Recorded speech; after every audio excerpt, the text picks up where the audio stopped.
అందరూ తినడం స్టార్ట్ చేశారు. ఎక్కడి నుంచి ఏ రియాక్షన్ రావట్లేదేంటి? మెల్లగా తిను. ఎస్, రియాక్షన్ స్టార్ట్ అయింది. కంగారుగా తినడం వల్ల పొలమహర్లేదులే. Food poison effect. కాసేపట్లో అందరికీ వాంతులు, కడుపు నొప్పి మొదలవుతాయి. సామూహికంగా అంతా హాస్పిటల్ కి వెళ్తారు. దీపా, కార్తిక్ జంట పోలీస్ స్టేషన్ కు వెళ్తారు. Sathyaraj restaurant close. దరిద్రం అంతా దీపే అని బావ నమ్మేలా చేసి అప్పుడు బావ లైఫ్ లో నుంచి దీప అవుట్, జో ఇన్. ఎవరూ లేవట్లేదేంటి? హలో, ఏంటిది? ఏమైంది bro? Just minute. Food supplier ఎవరు? ఏమైందండి? హేవవుతుంది. వంట చండాలంగా ఉందని మొహం మీదే కోపడతాడు. రేయ్, మా బావ మొహం మీద కొట్టకు, దీప మొహం మీద కొట్టు. ఈ వంట చేసింది ఎవరు? నేనేనండి. ఉప్పు సరిపోలేదా? కాదు. కారం ఎక్కువైందా? లేదు. మీకు నచ్చలేదా? ఆ మాట అన్న వాడిని చూపించి కొట్టండి. వంటలు అద్దిరిపోయాయి. ఈ సాంబారు, ఈ ఫ్రై కాంబినేషన్ ఫెంటాస్టిక్. ఇది తింటుంటే మా అమ్మ గుర్తొచ్చింది. అంత బాగా చేశారు. థ్యాంక్స్ అండి. లాంగ్ లీవ్ నుంచి నేను ఈ రోజే వచ్చాను. వంటలు మాత్రం సూపర్ అండి. థ్యాంక్స్ అండి. ఇంతకు ముందు వేరే రెస్టారెంట్ వాళ్ళు క్యాటరింగ్ చేసేవాళ్ళు. మేబీ జోష్నా రెస్టారెంట్ అనుకుంటా. అనకూడదు కానీ వంటలు చండాలంగా ఉండేవండి. ఈ మాట మా తాత గాని జోస్ను గాని విన్నారంటే నిద్రపోరు. నేను విన్నాను బాబా.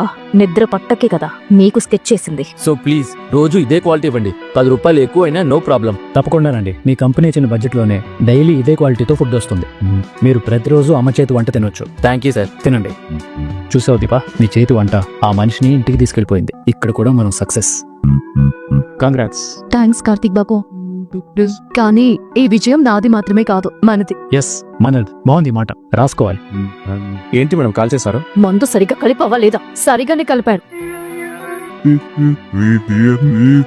నువ్వెంత కలపమన్నావో అంత కలిపారు. కానీ మధ్యలో చిన్న గ్యాప్ ఒకటి వచ్చింది. ఆ గ్యాప్ లో ఏం జరిగిందంటే నీ డబ్బుకి అమ్ముడు పోయిన వినోద్ నా దెబ్బకి మారిపోయాడు. వినోద్, నువ్వెళ్ళు. సారీ మేడం, నేను మిమ్మల్ని మోసం చేశాను. దీప మేడం కొట్టడంతో బుద్ధొచ్చింది. మళ్ళీ ఇంకొకసారి ఇలాంటి రాంగ్ చేయండి మేడం. నిజానికి కొట్టాల్సింది వాణ్ణి కాదు, నిన్ను. తినే భోజనంలో మందు కలిపిస్తావా? నా పేరు చెప్పి ఇంకోటి పీకు. బావా, నోర్మోయ్. శౌర్య విషయంలో ఆధారం లేదని నిన్ను వదిలిపెట్టలేదు. దానికి కారణం వేరే ఉంది. నీ చుట్టూ మంచి వాళ్ళు ఉండడం వల్ల నువ్వు తప్పించుకుంటున్నావు గానీ నువ్వు తాగి కారుతో యాక్సిడెంట్ చేసిన రోజే జైలుకి వెళ్లాల్సిన మనిషివి. ఏం బ్రతికి చూసినా ఇది? ఎలాంటి కుటుంబంలో పుట్టావు? ఎలాంటి పనులు చేస్తున్నావు? నువ్వు ఇవన్నీ చేసేది కార్తిక్ బాబు నా మెడలో తాళి కట్టాడనే కదా? ఇలా వెదవ పనులు చేసి ఏం సాధించాలని? తప్పులు చేసేవాళ్ళు 2 రకాలు. పగతో చేసేవాళ్ళు, ఆవేశంతో చేసేవాళ్ళు. నువ్వు ఆవేశంతో చేస్తున్నావు, ఆలోచన లేకుండా చేస్తున్నావు. మీ రెస్టారెంట్ ఫుడ్ ఆర్డర్ నా రెస్టారెంట్ కు వచ్చిందన్న కోపం నీది. అది తట్టుకోలేక ఏదో ఒకటి చేసి ఫుడ్ బాగోలేదని వాళ్ళతో అనిపించి ఆర్డర్ క్యాన్సిల్ చేయించాలి. ఇదే కదా నీకు కావాల్సింది? విజయ్ కంపెనీ వాళ్ళు క్యాటరింగ్ కాంట్రాక్ట్ మాకిచ్చింది మా వంటలు నచ్చి. అందుకోసం మేం ఏ మాయలు చేయలేదు. వద్దు చూస్తున్నా, తప్పుల మీద తప్పులు చేస్తున్నావు. సహనానికి ఒక హద్దు ఉంటుంది, క్షమించడానికి ఒక హద్దు ఉంటుంది. యాక్చువల్ గా ఇప్పుడు నువ్వు నాకు రెడ్ హ్యాండెడ్ గా దొరికిపోయావు. నేను ఎలా కావాలంటే అలా ఆడుకోవచ్చు, కానీ నేను ఆ ఛాన్స్ తీసుకోను. ఎందుకంటే ఏది జరిగినా ఫైనల్ గా బాధపడేది సుమిత్రత్త. అత్త మీద నీకు ప్రేమ లేదేమో, నాకుంది. అందుకే వదిలేస్తున్నా. అన్నీ ఇంతటితో ఆపి నా వెంట పట్టం మానే. నీకంటూ ఒక లైఫ్ ఉంది, పెళ్లి చేసుకో. నీకున్న బ్యూటిఫుల్ లైఫ్ నీకోసం వెల్కమ్ చెప్పడానికి వెయిట్ చేస్తుంది. దాన్ని వదులుకోకు. మరోసారి ఇలాంటి తలతిక్క పనులు చేయకు. చేస్తే ఈ పంచాయతీ మీ తాత ముందు జరుగుతుంది. పడ్డే కదా, బుద్ధిగా ఇంటికెళ్ళు. పద్దివా, మరో విషయం చెప్తా మర్చిపోయాను. మీ ఫుడ్ ని జనం తిట్టుకుంటున్నారు. క్వాలిటీని కాపాడుకుని సావండి. CEO అనేది పదవి కాదు, బాధ్యత. చాలా మంది జీవితాలు ఆధారపడి ఉన్నాయి. జోస్నా రెస్టారెంట్స్ అమ్మమ్మ పేరు మీద తాత పెట్టాడు. మన ఇంటి పరువు తీకు. అమ్మమ్మ అంటే నాకు సెంటిమెంట్ ఉంది. ప్లీజ్ పదిపా. ఈ వేస్ట్ గాన్ని నమ్ముకున్నాను. పరువు మొత్తం పోంది. ఏమండి, కాఫీ తీసుకోండి. వద్దు సుమిత్ర. మార్నింగ్ నుంచి మీరు ఆఫీస్ కి కూడా వెళ్ళలేదు. ఏమైందండి? ఏమవుతుంది? జ్యోత్స్నకి పెళ్లి సంబంధం కుదిరింది. అమ్మాయిని చూసుకోవడానికి మగపెళ్లి వారు రేపొస్తున్నారు. మనం మాత్రం ఉంటే సరిపోతుందా? నా తోడబుట్టిన చెల్లి నా ఇంటి శుభకార్యంలో ఉండాలి కదా. వదిన ఇప్పుడు మన మీద చాలా కోపంగా ఉంటుందండి. ఉంటే ఉండని సుమిత్ర. కోపడ్డానికి కూడా మనం తప్ప కాంచనకి ఎవరూ లేరు కదా. నా చెల్లికి అన్ని రకాలుగా అన్యాయమే జరిగింది. 3 ముళ్ళు వేసి ఎగతాళి చేసి భర్త అన్యాయం చేశాడు. ఆస్తిలో వాటా ఇవ్వకుండా తండ్రి అన్యాయం చేశాడు. తల్లి ఇష్టాలతో సంబంధం లేకుండా దీపమెళ్ళలో తాళి కట్టి కొడుకు అన్యాయం చేశాడు. అన్నీ నా కళ్ల ముందే జరుగుతున్నా తండ్రి కోసం చెల్లిని వదిలేసుకుని అందరికంటే పెద్ద అన్యాయం నేను చేశాను. మీరేం కావాలని చేయలేదు కదా. కష్టపడుతుంది నా చెల్లి, నా మేనల్లుడే కదా. మనం పిలిచినా వాళ్ళిప్పుడు రాలేరండి. రావడం వాళ్ళిష్టం, పిలవడం మన ధర్మం. శౌర్య విషయంలో దీప జ్యోత్స్న మీద నిందలేసింది. ఆ గొడవంతా వదినికి తెలిసే ఉంటుంది. ఆ తర్వాత మేమిద్దరం ఎప్పుడూ కాల్స్ చేసుకోలేరు. ఇప్పుడు కాల్ చేసి మాట్లాడితే ఏముంటుందో. పైగా వాళ్ళు పెళ్లి చూపులకి లేకపోతేనే మంచిదండి. ఎందుకు? మన కూతురు మీద దీప నిందేసిందని నువ్వు నా చెల్లిని దూరం పెడతావా? అయ్యో, మీరు తప్పుగా అర్థం చేసుకున్నారు. నా ఉద్దేశం అది కాదండి. మరేంటి? కార్తీక్ కి జ్యోత్స్నకి పెళ్లి అనుకున్నాం. అది ఆ అబ్బాయికి తెలుసు. అంటే గౌతమ్ కి. కార్తీక్ ఎదురుగా జ్యోత్స్నతో ఎలా మాట్లాడతారు? ఇబ్బందిగా ఉండదా? నువ్వన్నది కూడా నిజమే. నీ పాటి ఆలోచన నా చెల్లికి ఉండదా సుమిత్ర? కానీ ఈ ఇంటి విషయాలు ఎవరో చెప్తే తెలుసుకునేంత స్థితిలో తాను ఉండకూడదు. నేనైతే మాట్లాడలేను. నువ్వే కాల్ చేసి జ్యోత్స్నకి సంబంధం కుదిరిందని చెప్తావా? నేనా? నువ్వే సుమిత్ర, ప్లీజ్. వదిన నాతో మాట్లాడుతుందా? మా చెల్లి మనసు నాకు తెలుసు. ఒక్కసారి ఫోన్ చేసి మాట్లాడు. మరి కార్తీక్, వెళ్దాం పదరా. ఎక్కడికమ్మా? నా పుట్టింటికి. ఇప్పుడెందుకు చెల్లెమ్మా? జరిగిందంతా విన్నావు కదక్కా. నేనేమి భూదేవిని కాను. అన్నింటికి మౌనంగా సహనంగా ఉండడానికి. జోష్న మరొకసారి ఎప్పుడు మన జోలికి రాకుండా కార్తీక్ బాబు గట్టిగానే చెప్పారు. అది సరిపోద్దీపా. అది అనుకున్నది జరగలేదు కానీ నిజంగానే తినే భోజనంలో ఏదైనా కలిసి తిన్న వాళ్ళకి ఏదైనా అయ్యుంటే మీరీ పాటికి పోలీస్ స్టేషన్ లో ఉండేవాళ్ళు.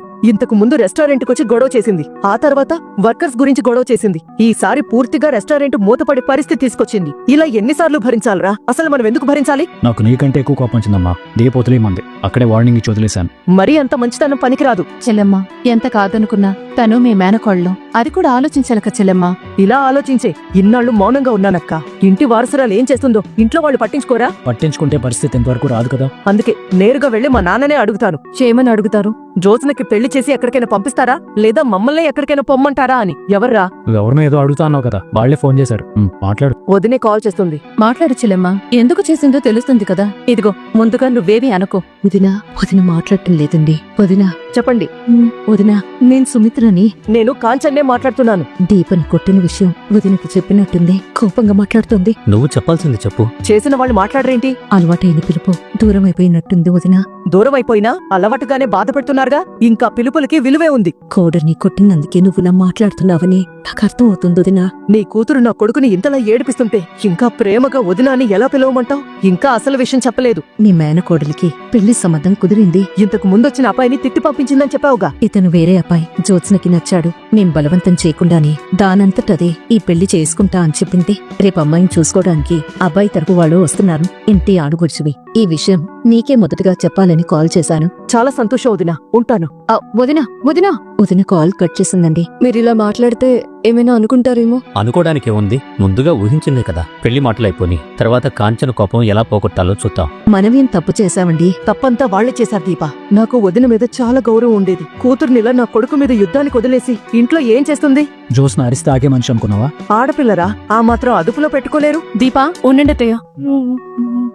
నేనిలా మాట్లాడడం దీపకి నచ్చలేదేమో. స్వీట్ తీసుకోండి. దేనికి? ఒకటి, జోష్నకి పెళ్లి సంబంధం కుదిరినందుకు. మరి రెండోది? మనకి ఒక పెద్ద కంపెనీ నుంచి క్యాటరింగ్ ఆర్డర్ రావడమే కాకుండా దానివల్ల మన వంటలకి చాలా మంచి పేరు వచ్చినందుకు. రెండు సంతోషకరమైన వార్తలే దీపా. అవునక్క, రెండూ మంచి విషయాలే. దేవుడు మన వైపు ఉన్నాడు కాబట్టి చెడ్డ పేరు రాకుండా బయటపడ్డాం. అంతేకాదు, ఇంకీ పెళ్లైపోయి జ్యోత్స్న అత్తారింటికి వెళ్లిపోతే మళ్ళీ మన జోలికెవ్వరూ రారు. ఇన్నాళ్లకు అందరూ కలిసి మంచి పని చేశారు. కార్తీక్ బాబు, మీరు కూడా తీసుకోండి. ఏంటలా ఉన్నారు? ఏం లేదు. అందరికంటే ముందు స్వీట్ తినాల్సింది, ఎక్కువ సంతోషంగా ఉండాల్సింది మీరే బాబు. ఎందుకు? ఇలాంటివి మానేసి ఇంట్లో చూసిన పెళ్లి సంబంధం చేసుకో అన్నారు కదా. మీ మాట మీ మరదలు తలకెక్కింది బాబు.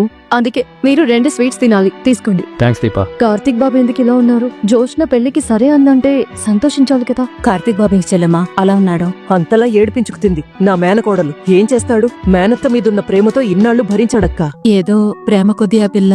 ప్రేమ ఎన్నాళ్లక్కా? పెళ్ళయ్యే వరకు. ఇప్పుడు నా కొడుకి పెళ్ళయింది. వాడి జీవితంలోకి వాడిష్టపడిన అమ్మాయి వచ్చింది. వాడికి బిడ్డ కూడా ఉంది. ఇంకా నీడలా ఎన్నాళ్లు వెంటపడుతుంది?